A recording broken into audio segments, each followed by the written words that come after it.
A teoria dos ciclos econômicos, ela é anterior à moderna macroeconomia. Os ciclos econômicos representam o comportamento ondulatório e flutuante por que passa uma economia. Ele está dividido em 3 fases, sendo que uma fase engendra, prepara a próxima a seguir. Começando pela expansão, aonde um conjunto de variáveis se movem para fazer com que a economia cresça no mesmo sentido. Nós temos o emprego, nós temos o consumo, nós temos o investimento. Todas essas variáveis, elas se movimentam conjuntamente no momento da expansão. A população acredita que a economia irá se expandir e acaba, então, tomando suas decisões no sentido de estimular essa expansão. O que acontece é que, de uma maneira geral, os recursos da economia são escassos. Então, existe sempre um limitador. A partir do momento em que ocorre uma certa desconfiança por parte das pessoas de que o lucro ou a expectativa de ganho ali na frente não vai acontecer, o sistema econômico acaba entrando em crise.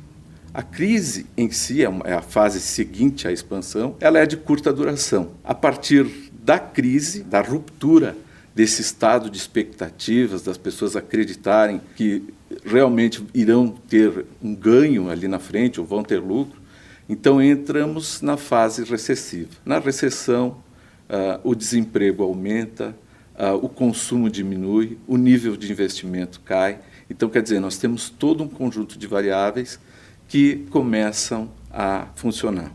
Na verdade, o ciclo econômico ele se dá pela fricção das variáveis. Se nós pensarmos numa economia, ela apresenta 2 grandes eixos, certo?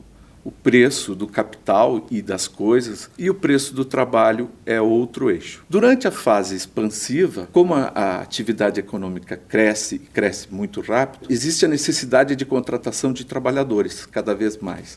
Então, o preço, de uma maneira, dos salários, eles acabam crescendo de uma maneira em que, no momento da crise, esse custo vai se tornar caro. A fase recessiva, a marca dela, é que nós vamos ter um ajuste de preços, de uma maneira geral. O preço das coisas se ajusta rapidamente. Não está vendendo, o lojista baixa o preço para vender. Mas os salários, como eles são rígidos, ou seja, por lei você não pode baixar salário, então você vai ter que fazer um ajuste lento nesses salários. E como é que ele acontece? De uma maneira geral, com as demissões. Então, o trabalhador é demitido, ele vai se recolocar no mercado de trabalho com um salário menor. Quando esse ajuste estiver acontecendo na economia, quando os estoques que haviam se acumulado no final da fase expansiva forem consumidos, automaticamente a economia vai ter atingido o seu vale, o seu poço. A partir dali, a próxima fase, que é a expansão de novo. Então, quer dizer, nós temos um comportamento ondulatório, e uma fase preparando a outra. Então, essa é a dinâmica do ciclo econômico. A inflação é o movimento característico de alta de preços. Ela se caracteriza pela entrada de moeda na economia. O Banco Central imprime dinheiro, você tem mais moeda que produto. Então, automaticamente, os preços começam a subir. Então, a maneira como nós enxergamos, nós conseguimos medir a inflação, mensurar o impacto, é no aumento dos preços. A inflação, ela é uma doença que se instala na economia, porque ela vai corroendo o poder da moeda. Ela afeta muito mais as pessoas de baixa renda do que as pessoas que têm uma renda maior. Por quê? Porque essas pessoas, vamos dizer assim, os ricos, eles têm como aplicar as economias deles e se preservar dessa corrosão. O pobre não consegue fazer isso. A única maneira que as pessoas pobres têm para se preservar um pouco dos aumentos de preço é receber num dia e correr e fazer o rancho no mesmo dia. Só que, como eu disse, para você fazer a economia funcionar, você vai ter que ter um pouco de inflação. O quanto é esse pouco? Depende de cada sistema econômico. Por exemplo, no Brasil, se admite hoje, pelo regime de metas, uma inflação de até 4%. Né? Nos Estados Unidos, essa marca cai para bem menos, abaixo de 2%. Então, depende de cada economia. O Banco Central ele toma a decisão de emitir moeda em função de dois motivos. Primeiro, para estimular a economia, fazer com que ela funcione. Então, pensa assim, para você mexer um músculo, você precisa que o sangue circule e que irrigue o teu músculo para que ele funcione. A economia funciona da mesma forma. Se você coloca mais dinheiro em funcionamento, existe, então, cria-se a possibilidade de aumentar o nível de consumo. O segundo motivo que o Banco Central coloca dinheiro em circulação é para financiar o déficit do governo. Muitas vezes, uma inflação acelerada, como nós vivemos até 1994, é porque se confundia a função do Banco Central com o governo. Como o governo não conseguia manter suas despesas equilibradas, ele mandava o Banco Central colocar dinheiro em circulação e aí ele se financiava com essa inflação. Então essa é a característica. O descontrole das contas do governo leva a uma aceleração da emissão de moeda. Se não acelerar, se você não quiser colocar mais moeda, você vai ter que elevar a taxa de juros. O inverso da inflação é a deflação. Se você acha que a inflação é ruim, a deflação é muito pior.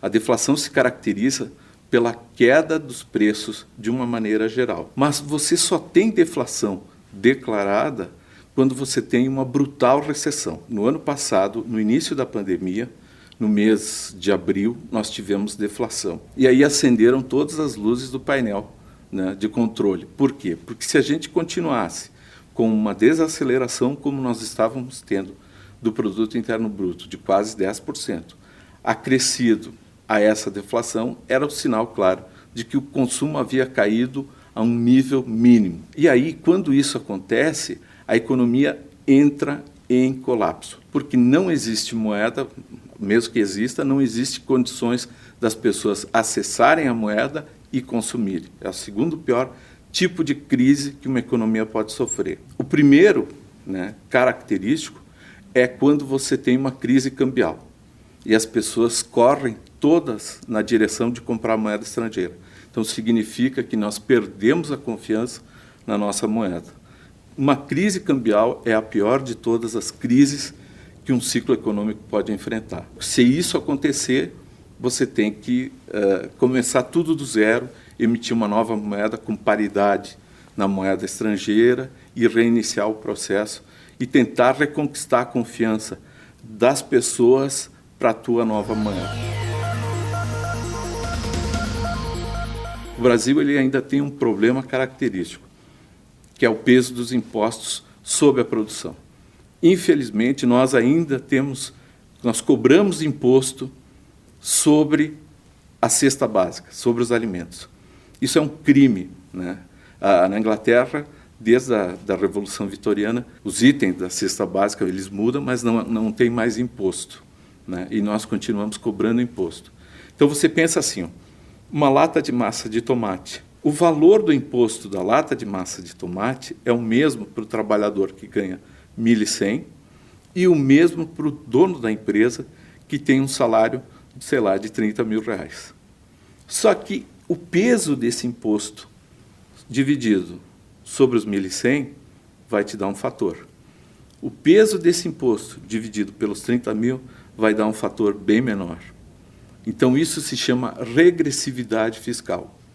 Quem ganha menos acaba contribuindo com mais em termos de impostos. Então, nós temos essa situação, onde nós temos um governo, de uma maneira geral, nos 3 níveis, muito grande, que consome muito, né, que não tem poupança. O nosso governo ele tem déficit, então, portanto, ele tem uma poupança negativa, que se financia através da poupança privada, da poupança das pessoas, e faz com que essa poupança privada diminua.